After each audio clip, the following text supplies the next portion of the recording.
Good morning. आज हम कर रहे हैं कक्षा 8 एनसीईआरटी का विद्युत धारा का रासायनिक प्रभाव। देखिए हम अक्सर घर में सुनते हैं कि गीले हाथों से विद्युत के उपकरण हैं, तार है, इनको नहीं छूना चाहिए, ठीक है, क्योंकि इनसे हमें झटका लगने की संभावना रहती है। देखिए, विद्युत धारा का रासायनिक प्रभाव, उसके बारे में हम ज़्यादा अध्ययन करें उससे पहले हमें कई चीज़ों के बारे में जानकारी लेनी होती है। जैसे सबसे पहले हम बात करें चालक, ठीक है। चालक क्या होते हैं, ठीक है। देखिए, ऐसे पदार्थ जो अपने में से विद्युत धारा का प्रवाह होने देते हैं। क्या होने देते हैं? विद्युत धारा का प्रवाह होने देते हैं, तो वो क्या कहलाएंगे? चालक, ठीक है। दूसरा है अचालक कह सकते हैं, या उनको हम कुचालक भी कह सकते हैं। ये विद्युत धारा का प्रवाह नहीं होने देते, ठीक है। और तीसरे की बात करें अल्पचालक, ठीक है। यानी ये ऐसे पदार्थ हैं जो विद्युत धारा को अल्प मात्रा में, ठीक है, अल्प मात्रा में प्रवाह होने देते हैं, ठीक है। अल्प मात्रा में प्रवाह होने देते हैं, वो क्या कहलाते हैं? अल्पचालक।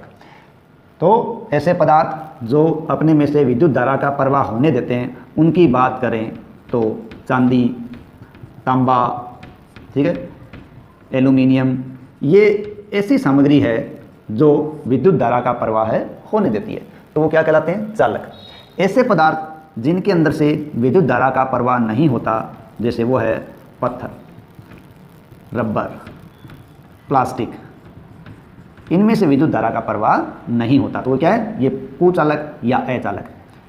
और जहाँ तक हम अल्पचालक की बात करें, जैसे जल है, ठीक है, तो वो एक अल्पचालक की तरह व्यवहार करता है, जिसमें से विद्युत धारा का प्रवाह अल्प मात्रा में ही हो सकता है। तो ये चीज़ें हैं, वो हमें बताती हैं कि विद्युत धारा का प्रवाह सब में नहीं होता, कुछ पदार्थों में होता है, कुछ में नहीं होता। तो यहाँ जैसे जल की हमने बात की है कि वो एक अल्पचालक है, तो हम बाकी द्रव्यों के बारे में क्या देखें?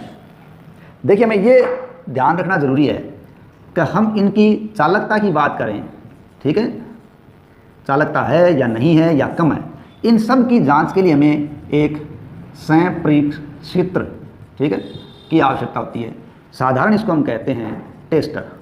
यानी हमें चालकता आदि की जांच करने के लिए संप्रेक्षित्र या टेस्टर की आवश्यकता होती है। देखिए, जांच करते हैं संप्रेक्षित्र से, तो हमें एक तो मुख्य लाइन से, ठीक है, मुख्य लाइन, फिर है जनरेटर या जनितर या इन्वर्टर, इनसे जांच नहीं करनी चाहिए, ठीक है। चालकता की जांच करें तो इनका हमें इस्तेमाल अपने प्रयोग में नहीं करना चाहिए। हमें अपनी जांच करने के लिए सेल का इस्तेमाल करना चाहिए, और ज़्यादा ही ज़रूरत पड़े तो हमें बैटरी का इस्तेमाल करना चाहिए, ठीक है। तो हम बात करेंगे क्या द्रव्य विद्युत का चालन करते हैं। इस संदर्भ में हम अपनी बात को आगे बढ़ाते हैं। तो अपना टॉपिक क्या हो गया? क्या द्रव्य पदार्थों से, ठीक है, क्या द्रव्य पदार्थों में से विद्युत धारा का प्रवाह होता है? विद्युत धारा का प्रवाह होता है, ये हमें जानना है। क्या द्रव्य पदार्थों में से विद्युत धारा का प्रवाह होता है? ये जानने के लिए हमें जिस चीज़ की आवश्यकता होती है वो है टेस्टर या संप्रेक्षित्र। ये हमें बनाना पड़ता है, ठीक है। तो ये बनाने के लिए हम क्या करेंगे? एक साधारण सा बैटरी का इस्तेमाल हम करते हैं। किसका इस्तेमाल करेंगे? बैटरी। ये हमने एक सुचालक तार लिया, इसके दोनों सिरों से हमने बैटरी को जोड़ दिया, ठीक है। अब हम क्या करेंगे? एक बल्ब है, उस बल्ब को हम यहाँ लगा देते हैं, ठीक है। और सुचालक तार है, उस सुचालक तार के दोनों सिरों को मुक्त छोड़ देते हैं। ये बना हमारा टेस्टर या संप्रेक्षित्र बन गया। अब इसका क्या करें? सबसे पहले तो हमें इन सिरों को आपस में छुआकर देखना होता है क्या हमारा संप्रेक्षित्र सही है। वो कैसे देखेंगे? हम इन दोनों सिरों को जब आपस में संपर्क करते हैं तो बल्ब जलता है। इसका मतलब हमारा टेस्टर संप्रेक्षित्र सही काम कर रहा है। यदि वो बल्ब नहीं जलता तो हमें देखना पड़ता है कहीं तार में कमी है, या बल्ब में कमी है, या बैटरी में कमी है, यानी किसी न किसी के अंदर कमी हो सकती है। ठीक है, तो पहले इसकी जांच कर लें। जांच करने के बाद ये तय हो जाए कि ये बिल्कुल सही है, बल्ब काम कर रहा है, तब उस संप्रेक्षित्र का इस्तेमाल करते हैं। अब देखिए द्रव्य की जाँच कैसे करें। द्रव्य की जाँच करने के लिए हमें एक डिब्बी के अंदर, ठीक है, हमें एक डिब्बी के अंदर तरल पदार्थ लेना है। अब वो द्रव्य पदार्थ क्या है, मान लीजिए इसके अंदर हमने नींबू का रस लिया है, या हमने इसके अंदर सिरका ले लिया। क्या लिया? सिरका या नींबू का रस लिया। ठीक है, और इसमें संप्रेक्षित्र के तार के दोनों सिरे अंदर डाल दिए। ध्यान रखें ये तार के दोनों सिरे डाले हैं इस द्रव्य में, उन दोनों सिरों के बीच की दूरी है वो करीब 1 सेंटीमीटर से कम हो, 1 सेंटीमीटर से कम, और साथ ही साथ ये दोनों आपस में स्पर्श नहीं करने चाहिए। जब ये दोनों सिरे द्रव्य में डाल दिए जाते हैं और बल्ब काम करता है, जगता है, इसका मतलब द्रव्य में से विद्युत धारा का प्रवाह आसानी से हो रहा है। इससे पता चलता है कि द्रव्य पदार्थ है वो विद्युत धारा का चालन करते हैं। कई बार क्या होता है कि यहाँ ये बल्ब है वो काम नहीं करता। ठीक है, इसका मतलब बल्ब काम नहीं करता, तो ये जो पदार्थ है जिसमें से विद्युत धारा का प्रवाह हो रहा है वो दुर्बल चालक हो सकता है। क्या हो सकता है? दुर्बल चालक। कहने का मतलब है कि ये द्रव्य जो हम काम लेते हैं वो विद्युत धारा का प्रबल चालक भी हो सकता है और दुर्बल चालक भी हो सकता है। प्रबल चालक होगा तो बल्ब ढंग से काम करेगा, लेकिन दुर्बल चालक होगा तो वहाँ क्या होगा? देखिए, इसके लिए हमें विद्युत धारा के ऊष्मीय प्रभाव को जानने की आवश्यकता पड़ती है। किस प्रभाव को? ऊष्मीय प्रभाव को। वो क्या है? देखिए, जब विद्युत दी जाती है, ठीक है, या यूँ कहें कि इस संप्रेक्षित्र के दोनों सिरे इस तरल पदार्थ में डुबोए जाते हैं, ठीक है, और तरल पदार्थ में से जब विद्युत धारा प्रवाहित होती है और वो दुर्बल है, या ये मान ले प्रबल भी है, तो वो क्या करेगी? उसमें प्रभाव उत्पन्न करेगी। उसमें प्रभाव उत्पन्न करेगी तो बल्ब के तंतु गर्म हो जाएंगे और वो रोशनी देंगे, जगेंगे। लेकिन यदि यही पदार्थ दुर्बल है तो दुर्बल होगा तो जो विद्युत धारा प्रवाहित होगी वो विद्युत धारा क्या करेगी? कई तंतुओं को इतनी ऊष्मा नहीं दे पाएगी कि ये रक्त तप्त होकर प्रकाश उत्पन्न कर सकें, इसलिए ये प्रकाश नहीं देंगे, तो ये कहलाएंगे दुर्बल चालक। ठीक है, दुर्बल चालक है, उनकी जांच करने के लिए एलईडी का इस्तेमाल किया जाता है। यानी कुछ पदार्थ दुर्बल चालक होते हैं, उनकी जांच करने के लिए हमें बल्ब के स्थान पर एलईडी का इस्तेमाल करना पड़ता है, क्योंकि वो दुर्बल चालकता को भी बता देते हैं। एलईडी क्या है? ठीक है, एलईडी, ठीक है, ये पूरा नाम है प्रकाश उत्सर्जक डायोड। क्या नाम है? प्रकाश उत्सर्जक डायोड। ये एलईडी का पूरा नाम है। ये दुर्बल चालकता को भी दर्शा देते हैं। तो इस प्रकार हम कह सकते हैं कि द्रव्य पदार्थों में से भी विद्युत प्रवाह हो सकता है। विद्युत धारा का चुंबकीय प्रभाव। देखिए, विद्युत धारा का चुंबकीय प्रभाव है क्या? देखिए, जब किसी चालक तार में से, किसमें? जब किसी चालक तार में से विद्युत धारा प्रवाहित की जाती है। क्या प्रवाहित की जाती है? विद्युत धारा प्रवाहित की जाती है, तो चालक तार के पास रखी चुंबकीय सुई में विक्षेप आता है। इसे विद्युत धारा का चुंबकीय प्रभाव कहते हैं। ठीक है, यानी जब किसी चालक तार में से विद्युत धारा प्रवाहित की जाती है तो चालक तार के पास रखी चुंबकीय सुई में विक्षेप आता है। इसे विद्युत धारा का चुंबकीय प्रभाव कहते हैं। यानी कहने का मतलब है चुंबकीय प्रभाव किसे कहते हैं। देखिए, इसमें खास बात यह है कि विद्युत धारा है वो विद्युत धारा दुर्बल हो, कैसी हो? दुर्बल हो तो भी चुंबकीय सुई है उसमें विक्षेप आता है। ठीक है, यानी विद्युत धारा दुर्बल है तो भी चुंबकीय सुई में विक्षेप आता है। इस विशेष गुण का इस्तेमाल करके या चुंबकीय प्रभाव का इस्तेमाल करके हम दुर्बल पदार्थों के विद्युत धारा की स्थिति ज्ञात कर सकते हैं, या ये ज्ञात कर सकते हैं कि पदार्थों में स्थिति दुर्बल है या प्रबल है। तो हम चुंबकीय प्रभाव का इस्तेमाल करके नया संप्रेरक क्षेत्र बना सकते हैं। क्या बना सकते हैं?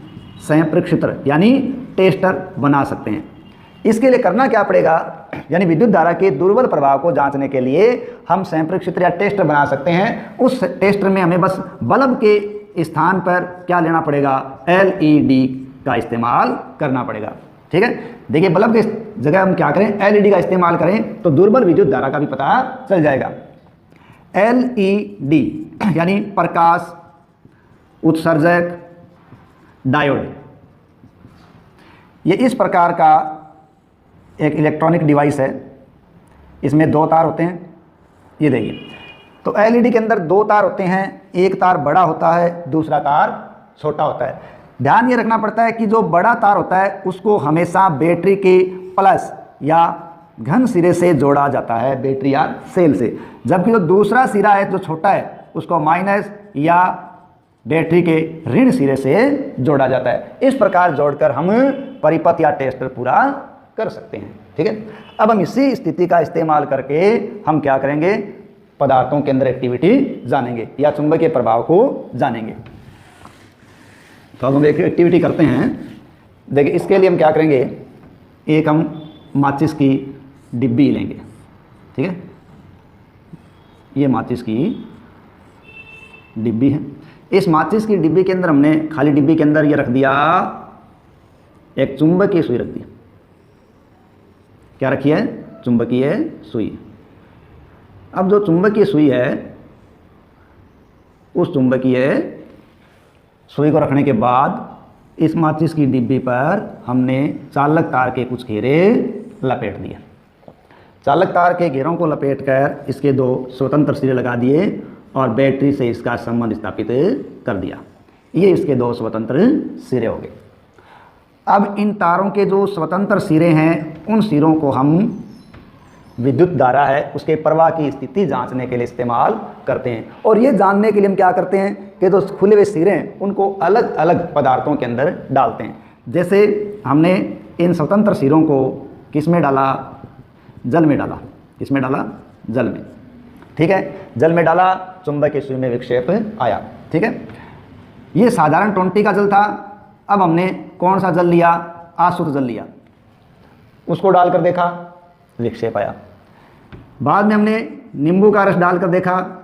देखो जो आसुत जल है वो बिल्कुल शुद्ध जल होता है जो प्रयोगशाला से हम प्राप्त कर सकते हैं। ठीक है, नींबू का रस डाल के देखते हैं तो विक्षेप आता है। इसी प्रकार हम तेल, शहद, घी आदि अलग अलग सामग्री का इस्तेमाल करके जब विद्युत धारा के प्रवाह की बात करें तो कुछ न कुछ विक्षेप चुंबकीय सुई दर्शाती है। इसका मतलब चुंबकीय सुई में से जब विक्षेप दर्शाने का काम है तो कुछ पदार्थ सही चालकता यानी अधिक चालकता दर्शाएंगे और कुछ कम दर्शाएंगे, लेकिन कुछ न कुछ चालकता वो दर्शाते हैं। इसीलिए क्या है कि आजकल चालक और अचालक के बजाय चालक और अल्पचालक 2 रूपों में पदार्थों को बांटने को मान्यता अधिक दी जाती है। ठीक है, यानी चालक और अचालक इस रूप में पदार्थों को बांटने के लिए अधिक मान्यता नहीं जाती, क्योंकि कुछ न कुछ चालकता दर्शाई जाती है। इसलिए आजकल क्या मान्यता है कि पदार्थ चालक और अल्पचालक 2 पदार्थों के अंदर बांटे जाएं। ठीक है, तो अल्पचालकता पदार्थ दिखाता है। यही हम बात करें वायु की। ठीक है, देखिए वायु है वो भी स्वयं क्या है? हीन चालक है। वायु विद्युत की हीन चालक है। इसके लिए हम किसका इस्तेमाल कर सकते हैं? इसको जानने के लिए हम तड़ित विसर्जन का इस्तेमाल कर सकते हैं। तड़ित विसर्जन यानी जब आकाश में बिजली कड़कती है तो उसका विसर्जन का असर धरती तक होता है, लेकिन बीच का जो क्षेत्र है वो किसका है? वो वायु का है। तो वहाँ से इसका गमन हो रहा है, इसका मतलब वायु क्या है? एक हीन चालक है। ठीक है, अब जो हमने जल लिया है, ठीक है, उस जल के अंदर हम अम्ल डाल दें, लवण डाल दें, क्षार डाल दें, चाहे कास्टिक सोडा डाल दिया, हाइड्रोक्लोरिक अम्ल डाल दिया, जल में अगर ये डाल देंगे तो उसकी चालकता बढ़ जाती है। ठीक है, तो हमें क्या जानना है? हमें ये जानना पड़ेगा कि कौन सी चीज़ें अधिक चालकता है और कौन सी चीज़ें कम चालकता है।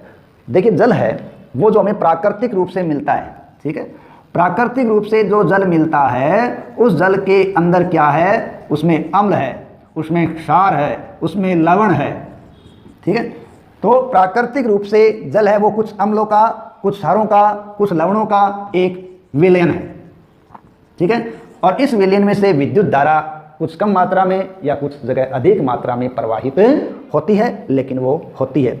तो क्या सभी विलयन है उनमें से जब विद्युत धारा प्रवाहित होती है तो उन विलयनों पर भी कोई प्रभाव पड़ता है या नहीं पड़ता है? देखिए अगले वाले वीडियो में हम यही जानने का प्रयास करेंगे कि अम्ल, क्षार, लवण आदि के जो जल है विलयन है, ठीक है। प्राकृतिक जल में जब लिमिट मात्रा में लवण घुले होते हैं तो हमारे स्वास्थ्य के लिए लाभदायक होता है, लेकिन जब उसमें वही लवण या कुछ अन्य अम्ल, क्षार ज़्यादा मात्रा में घुल जाएं तो वो हमारे स्वास्थ्य को विपरीत तरह से प्रभावित करते हैं। लेकिन कुल मिला के जल है वो अम्लों, क्षारों या लवणों का, कुछ लवणों का एक विलयन होता है, और इस विलयन में से जब विद्युत धारा प्रवाहित होती है तो इस विलयन पर भी प्रभाव पड़ता है। हमने देखा था जब विद्युत धारा विलयन में से प्रवाहित होती है तो क्या विलयन पर भी कोई प्रभाव पड़ता है?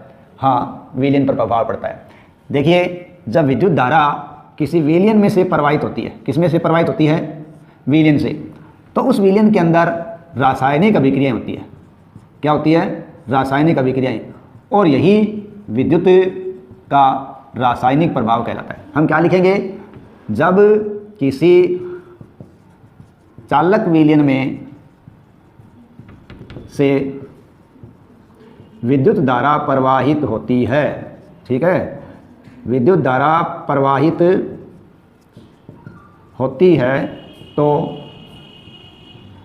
विलयन में रासायनिक अभिक्रियाएं होती है, रासायनिक अभिक्रियाएं होती है। इसे हम क्या कहते हैं? इसे ही विद्युत धारा का रासायनिक प्रभाव कहते हैं। अब इस क्रिया को हम देखने के लिए एक एक्टिविटी का सहारा लेते हैं। देखिए हम दो पुराने सेल लेते हैं, उन पुराने सेल को लेकर हम उनके अंदर की जो कार्बन छड़ है उस कार्बन छड़ को निकाल लेते हैं, ठीक है। ये कार्बन छड़ हमने निकाल ली। ये जो सेल से हमने कार्बन छड़ें निकाली है, इन छड़ों को हम साधारण रूप से क्या कहते हैं? इनको हम इलेक्ट्रोड कहते हैं। क्या कहेंगे? इलेक्ट्रोड। और इन इलेक्ट्रोड है उन पर क्या है? ये पीतल की टोपियाँ हैं ऊपर, उन पीतल की टोपियों को रेजमाल से साफ कर लेंगे, ठीक है। ये कार्बन की छड़ें हैं, ठीक है, या कार्बन इलेक्ट्रोड हैं, और ये पीतल की टोपी है। पीतल की टोपी को हमने साफ कर लिया रेगमाल से, फिर उस पर क्या लपेट दिया? तांबे का तार लपेट दिया, और उसको हमने किससे संयोजित कर दिया? उसको हमने जोड़ दिया बैटरी से, ठीक है, और दूसरे सिरे को फिर हमने दूसरे इलेक्ट्रोड से जोड़ दिया। इस प्रकार हमने इन इलेक्ट्रोडों को जोड़कर बैटरी से संयोजित करके परिपथ बनाया। अब जो कार्बन की छड़ें हैं उन छड़ों को हमने जलीय पात्र में रख दिया, उनको डुबो दिया। अब जिन जलीय पात्र के अंदर हमने इनको रखा है उसमें हमें ध्यान रखना है कि टोपियाँ हैं वो पानी के अंदर न डूबें, पानी से बाहर रहें। अब इसमें परिपथ पूरा करके जब विद्युत धारा प्रवाहित कर देते हैं तो विद्युत धारा प्रवाह करने पर थोड़ी देर बाद हम देखते हैं, 4-5 मिनट बाद देखेंगे तो हमें इस विलयन में हम बुलबुले से दिखाई देंगे। क्या दिखाई देंगे? बुलबुले से। इसका मतलब जब विलयन में विद्युत धारा प्रवाहित की जाती है तो उस विलयन के अंदर रासायनिक अभिक्रियाएं होती हैं, और जिसके कारण यहाँ बुलबुले उत्पन्न होते हैं। अब इस बारे में 1800 ईस्वी के अंदर ब्रिटिश रसायन शास्त्री थे। कौन थे? ब्रिटिश रसायनज्ञ निकलसन। कौन थे? निकलसन। उन्होंने एक बात बताई थी कि जब इलेक्ट्रोडों को जल में डुबाया जाता है और विद्युत धारा प्रवाहित की जाती है तो उन इलेक्ट्रोडों में जो धन या प्लस टर्मिनल होता है उस सिरे पर ऑक्सीजन तथा जो माइनस या ऋण सिरा होता है उस टर्मिनल पर हाइड्रोजन का निक्षेप आता है या हाइड्रोजन का बुलबुला उठता है। इसका मतलब धन टर्मिनल पर जो बुलबुले होंगे वो ऑक्सीजन के और ऋण टर्मिनल पर होंगे वो हाइड्रोजन के बुलबुले होंगे। ये बात रसायन शास्त्री कौन है? निकलसन, उनके द्वारा बताई गई। तो हमें इससे क्या पता चला? हमें ये पता चला कि इस प्रकार इलेक्ट्रॉनों पर बुलबुले या निक्षेप आता है, ठीक है। इसी की जगह हमारी किताबें हैं, उनमें हम जानते हैं कि पहेली और बुझो दो पात्र बना रखे हैं। उनके प्रश्नोत्तर के रूप में इस किताबों के अंदर हमें आगे कहानी बताई गई है या आगे उनकी चर्चा की गई है। तो ऐसा ही एक जिज्ञासा भरा प्रश्न बुझो के दिमाग में उठता है कि ये जो विलयन में से प्रवाह हो रहा है, क्या ये प्रवाह वनस्पतियों में से भी हो सकता है? उसने इस बात का करने के लिए, यानी विद्युत प्रवाह है, ठीक है, किसमें से? वनस्पतियों या फलों में से हो सकता है क्या, ये जानने के लिए उन्होंने एक एक्टिविटी का सहारा लिया। उस एक्टिविटी के अंदर उन्होंने क्या किया? उन्होंने एक माचिस की डिब्बी ली। उस डिब्बी के अंदर उन्होंने क्या लग दिया? उस डिब्बी के अंदर उन्होंने चुंबकीय सुई को लगा दिया, ठीक है। अब इस डिब्बी के साथ उन्होंने क्या किया? एक चालक तार का घेरा उसके बाहर लपेट दिया और चालक तार का संबंध किससे कर दिया? बैटरी से चालक तार का संबंध कर दिया। अब चालक तार के जो स्वतंत्र सिरे थे, ये एक टेस्ट बन गया। उस चालक तार के स्वतंत्र सिरों को इसने क्या किया? उसने एक आलू को काटा और आलू की एक कापी पर उसने लगा दिया। उसने इसको लगभग आधे घंटे तक पड़ा रहने दिया। आधे घंटे बाद देखा कि आलू के एक तरफ जो दो इलेक्ट्रोड या दो सिरे जो लगे हुए हैं, उन पर एक तरफ नीला हरा सा धब्बा बन गया है। क्या बन गया है? नीला हरा सा धब्बा बन गया है। उसने देखा कि इस प्रयोग से क्या बार बार ऐसा हो सकता है? उसने फिर क्या किया? दूसरे आलू की कापी को यहाँ रख दिया।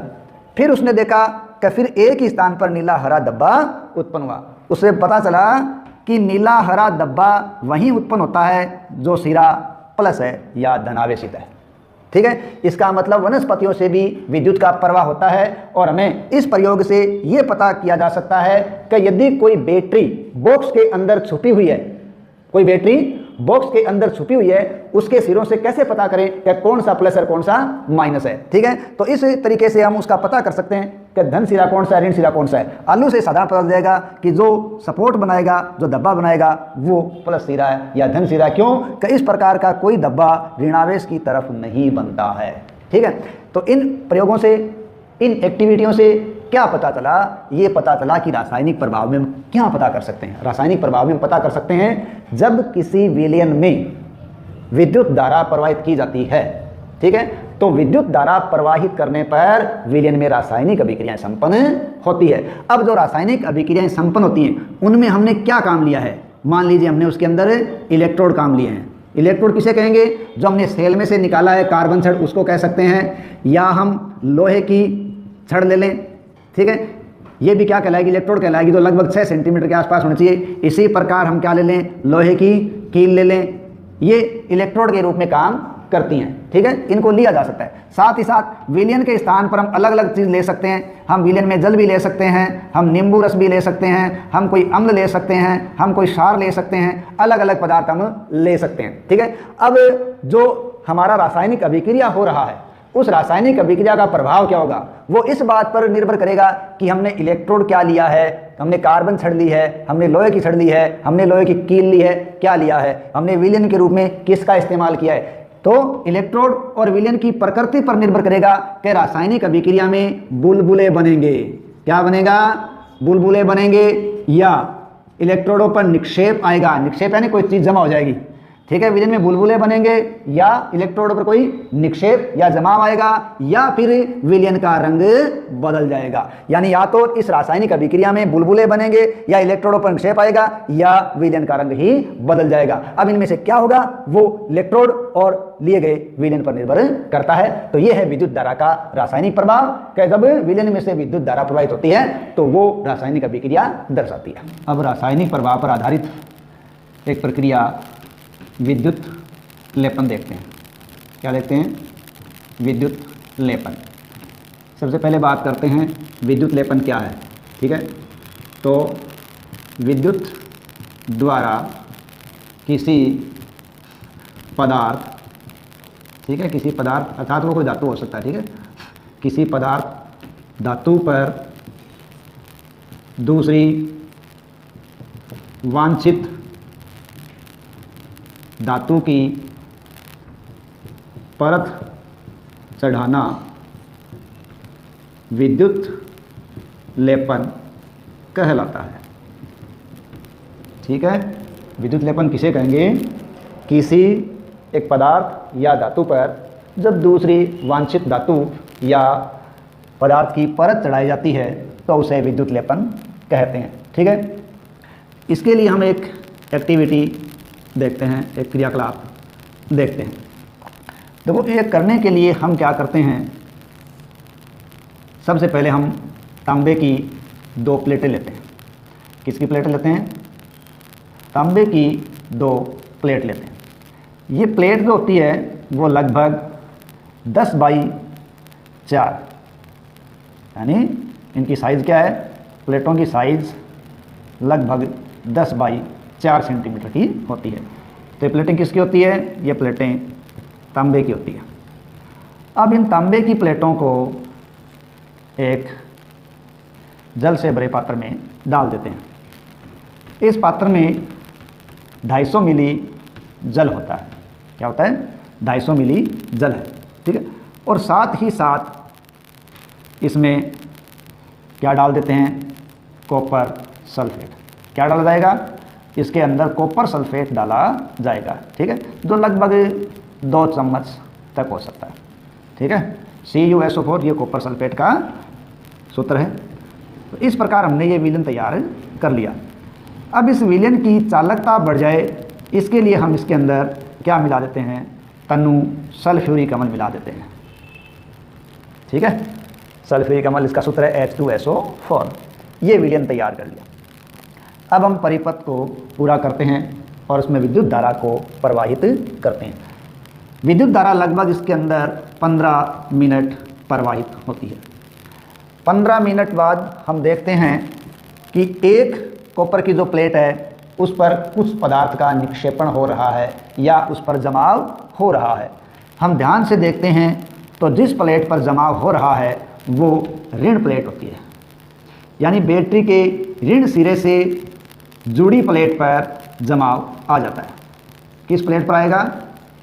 जमाव है वो ऋण सिरे से जुड़ी प्लेट पर आ जाता है। और ये जो प्लेट है जो ऋण सिरे से जुड़ी है बैटरी के, वो कैथोड कहलाती है। इस पे जमाव आएगा तो धीरे धीरे ये परत देखिए मोटी होगी, ठीक है। अब बात यह है कि ऐसा होगा क्यों? देखो, ऐसा इसलिए होगा कि विद्युत धारा का प्रवाह करने पर ये जो कॉपर सल्फेट का विलयन था, ठीक है, कॉपर सल्फेट का ये विलयन वियोजित हो जाता है। एक बनता है कॉपर और एक बनता है सल्फेट। तो विलयन में जो कॉपर बनता है वही कॉपर ऋण सिरे से जुड़ी प्लेट पर जमता चला जाता है, इसलिए वो प्लेट धीरे धीरे क्या हो जाती है? मोटी होती चली जाती है। और विलयन के अंदर जो कॉपर कम हो रहा है, अब उस कॉपर की पूर्ति कैसे होती है? देखिए, दूसरी तांबे की जो प्लेट है उस प्लेट में से कॉपर उतरता रहेगा और वो इस विलयन में आता रहेगा। इस प्रकार जितनी मात्रा में दूसरी प्लेट पर कॉपर चढ़ता है उतनी मात्रा में इस प्लेट से कॉपर उतरता है और विलयन में कॉपर की मात्रा बराबर बनी रहती है और ये क्रिया लगातार चलती रहती है। इसमें क्या होता है कि एक धातु पर दूसरी धातु की परत निक्षेपित हो जाती है, ठीक है।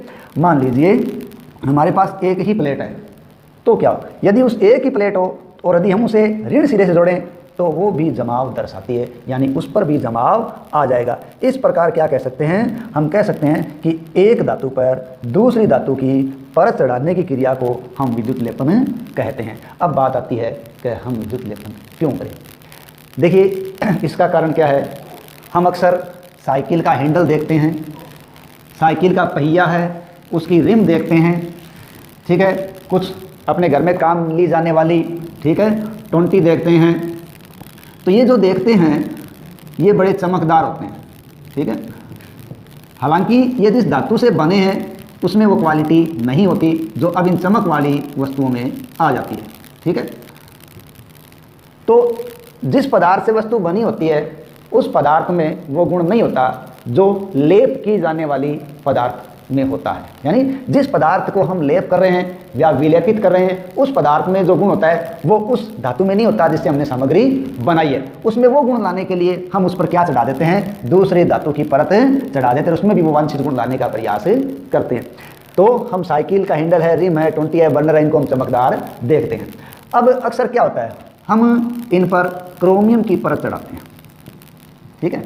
अब इनसे ये पूछा जाए कि रिम है, हैंडल है, टोंटी है, ऐसी सामग्रियों पर हम क्रोमियम की परत क्यों चढ़ाते हैं? देखिए, क्रोमियम की परत इसलिए चढ़ाते हैं, क्रोमियम है वो चमकदार होता है।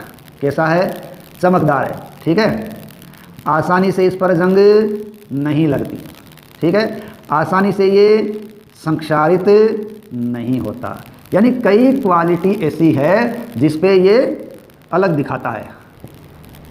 अब है खरोंचों का प्रतिरोध, यानी ये कुछ क्वालिटीज ऐसी है जो क्रोमियम के अंदर होती है। वो चमकदार होता है, आसानी से जंग नहीं लगती, न क्रोमियम जल्दी से संक्षारित होता है और ना ही खरोंचों का उस पर फर्क पड़ता है, वो खरोंचों का प्रतिरोध करता है। इस कारण से ये क्वालिटी दूसरी धातु में लाने के लिए हम रिम है, ठीक है, साइकिल की पहिए की रिम है या हैंडल है, उनके ऊपर क्रोमियम की परत चढ़ा देते हैं ताकि वो चमकदार रहें, उन पर जंग नहीं लगे, आसानी से संक्षारित न हो और खरोंचों का प्रतिरोध करता रहे। इसलिए हम इन पर क्या चढ़ा देते हैं, क्रोमियम की परत चढ़ा देते हैं। अब हम आभूषणों पर बात करें, सोना और चांदी, ठीक है। देखिए सोना और चांदी है वो आभूषणों पर परत के रूप में चढ़ाए जाते हैं, ठीक है।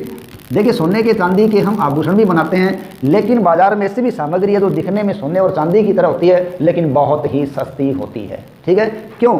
क्योंकि वो दूसरी धातु से बनाई जाती है और उस पर सोने और चांदी की पॉलिश कर दी जाती है या उनका लेपन कर दिया जाता है, जिससे वो दिखने में तो क्या हो, सोने और चांदी की तरह हो, लेकिन वो कुल मिला के बहुत ही सस्ती धातुओं से बनी होती है और पहनने में सोने चांदी जैसी लगती है, ताकि हर आदमी उसको अफोर्ड कर सके। यहाँ हमारे दिमाग में एक बात और भी आ सकती है कि जब ये रिम है, हैंडल है, 20 बर्नर है, इन पर क्रोमियम की इतनी खासियत के कारण लेप चढ़ाते हैं तो इनको क्रोमियम से बना क्यों नहीं लेते, ठीक है। देखिए इसका कारण क्या है, क्रोमियम बहुत ही महंगा है, और जब महंगा है तो इससे हम ये सामग्री बनाएं ये व्यवहारिक नहीं होता, इसलिए हम इसको केवल लेपन के रूप में इस्तेमाल करते हैं। और यहाँ भी यही बात है कि सोने चांदी की सामग्री खरीदना हर आदमी के बस की बात नहीं होती, तो हल्के आभूषणों पर उनकी पालिश करके उनसे काम चलाया जाता है। अलग बात करें अगली हम तो खाद्य सामग्री के डिब्बे, ठीक है, खाद्य सामग्री के टिन के डिब्बे। देखिए यहाँ क्या है कि खाद्य सामग्री डालने के लिए जो टिन के डिब्बे बने हुए हैं वो डिब्बे वास्तव में किसके बने हुए हैं, वो लोहे के बने हुए हैं, लेकिन उन डिब्बों के ऊपर टिन की पॉलिश कर दी जाती है। किसकी पॉलिश की जाती है, टिन की पॉलिश। अब टिन की पॉलिश जब उन पर कर दी जाती है तो ये उनको एक अलग गुण दे देता है। क्यों? क्योंकि ये खाद्य सामग्री से क्रिया नहीं करता, ठीक है। यानी लोहे का बनाकर टिन की पॉलिश कर दी जाती है, उसको टिन का डिब्बा बोलते हैं, और वो खाद्य सामग्री से क्रिया नहीं करता, इसलिए लंबे समय तक खाद्य सामग्री सुरक्षित रहती है, इसीलिए ये टिन के डिब्बे बनाए जाते हैं। दरअसल होते हैं लोहे के लेकिन उन पर परत टिन की होती है। इसी प्रकार हम बात करें पुलों की, देखिए बड़े बड़े पुल बनाए जाते हैं और स्वचालित जो वाहन बनाए जाते हैं, उन वाहनों में और पुलों में निर्माण कार्य के लिए किसका इस्तेमाल किया जाता है, लोहे का इस्तेमाल किया जाता है। हम सब जानते हैं कि लोहे का इस्तेमाल तो कर लें, लेकिन लोहा क्या है, जल्दी से संक्षारित हो जाता है, ठीक है, और साथ ही साथ फिर आसानी से क्या लग जाता है, जंग लग जाता है। तो पुलों को और स्वचालित वाहन है उनके कुछ भाग जो लोहे से बनाए जाते हैं उनको संक्षारित और जंग लगने से बचाने के लिए क्या करते हैं, उन पर जिंक की परत चढ़ा दी जाती है, ठीक है। तो इस प्रकार पुल और वाहन के साथ में ऊपर किसकी परत चढ़ाते हैं, जिंक की परत चढ़ाते हैं ताकि वो जंग न लगे, संक्षारित न हो, ठीक है। लोहे के डिब्बे बनाकर टिन की परत चढ़ाते हैं ताकि वो खाद्य सामग्री क्रिया न करे, लंबे समय तक सुरक्षित हो।